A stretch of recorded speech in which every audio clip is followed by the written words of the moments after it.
Hey, what's going on, everyone? Moose here, and today I want to talk about budget versus expensive versus how do we get from one to the other. And we're going to talk about that coming up next.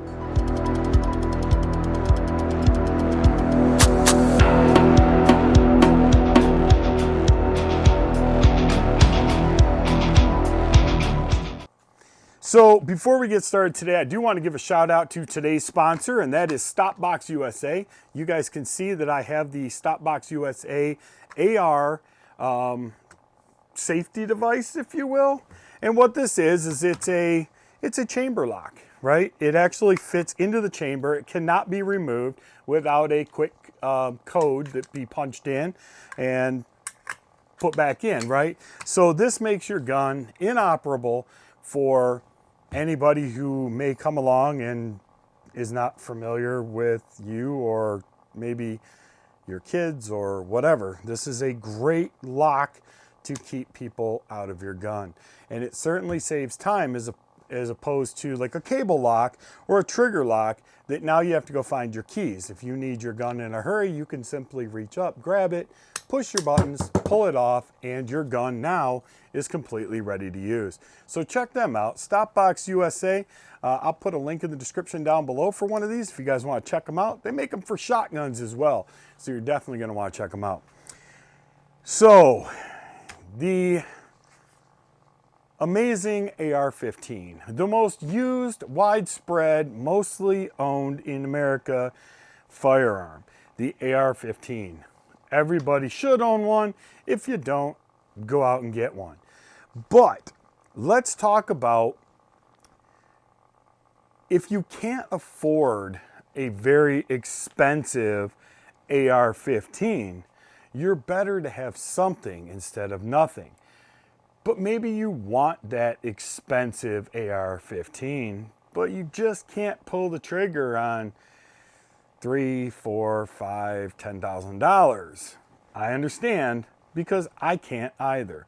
However, there is a great way to do this, and that all starts with building your own AR. Anderson lowers are very inexpensive. They can be had all over the place, and against popular belief, they are actually quite well built. A lot of people will push around Anderson and talk about, oh, they're subpar. But one thing that a lot of people don't know is that Anderson makes lowers for many other companies that you're really familiar with. And while you might look at that other company and say, I'd buy that and I'd trust that, you're still using an Anderson lower that they made for that company. I'll let you guys do your research, but I think you're going to be really shocked to see who Anderson actually makes lowers for. Trust me. So, Anderson lower. I've got them. I use them. I like them. I've never had a failure. I've never had a problem. You know, I don't know how you can, I don't know how you can not like them. Just a great solid platform to start with. Getting yourself a mil spec or a mil spec kit to put together your lower is not, excuse me, is not a bad thing. And then, you know, a budget upper, right? This happens to be a Palmetto State Armory 300 Blackout, 16.5-inch barrel or 16-inch barrel. And I love this thing. It is accurate. It is reliable. It is capable. It is comfortable. I don't really have any issues. Now, am I trying to compare apples to oranges? Absolutely not. Is this upper as good as, say, a Faxon? No, nope, it's not. Is it as good as a Daniel Defense? No, it's not. But is it capable of doing what I need it to do? 110% yes, right? So, are there benefits to some of these things? Yes. I mean, can you get lighter weight, you know, barrel and, you know, and all that stuff? Yes, you can. Is it going to perform better? That's questionable, right? I've seen some people shoot Bear Creek Arsenal barrels up against Daniel Defense, and they are damn almost identical. It's a true story. Go out and watch the videos. You can look them up yourself. So budget doesn't mean junk. Budget just means that, you know what? We're going to offer the people something at a more affordable price. Now, is there more finishing that goes into some of these other ones like Daniel Defense Facts and all? Absolutely. Absolutely. But to get the job done, here you go. Great starting platform. For example, this is my wife's AR-15 platform, right? This is what we started with. We found an Anderson lower. We have a, excuse me, a Palmetto State Armory kit installed in this, complete with their very well-made trigger, their buffer tube, all their stuff, right? And then I think this is, who makes this? Is it JE Machine, something like that? I can't remember who makes this buttstock. But overall, you know, we've got a tack grip on it. It's the start of her gun, right? So are we going to add on to this? Absolutely, right? And there are lots of things that we can do I'm so sorry, guys, to upgrade our weapons, right? So we start with basic mil spec, right? This is a very basic MFT buttstock. It's comfortable for me. It works good when I'm wearing my chest rig or my body armor. It's lightweight, low profile. The one thing it does not have is a QD point on the side. It's got one here on the bottom, but it doesn't have one on the side, but it does have the strap throughs. And those are sufficient as well for me, right? Lightweight, tactical, let's get the job done. So we start with that, right? Same thing. This is a Palmetto State Armory bolt carrier group. And it did have the PSA, just your basic mil-spec charging handle. Well, you know, if you want to upgrade to an ambidextrous charging handle, go out and buy one later, right? So you've got a very inexpensive gun to start, under $400 to put the basic together. No sights, no nothing else. But, you know, this upper was right around $300. The Anderson stripped lower was, I don't know, like 70 bucks, 60 bucks, something like that. And then the upper came with all of the rest of the build. So it was a complete build kit minus your lower, right? I did swap out the grip. I like ergo grips.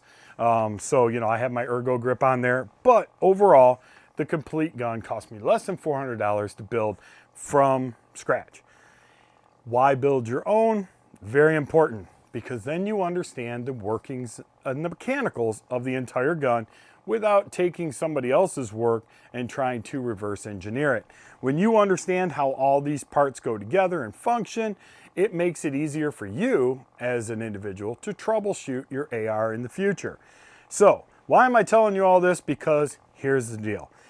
I can then take my gun, and maybe I can't afford that Zerotech LPVO at first, but then I can add the Zerotech later.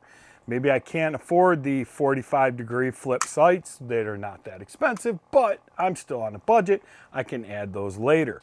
I still don't have a light on this gun because, just like you, I don't have the infinitely deep pockets, right? You know, so what did I do? So far to this, I've added the trigger to it. This is a Velocity trigger. They did send it to me, and thank you very much. And then the other day I noticed that one of the sites out there was running a sale on ambidextrous charging handles. Okay, 20 bucks. Okay, on sale from like 60. So I bought that, right? This is the Holy.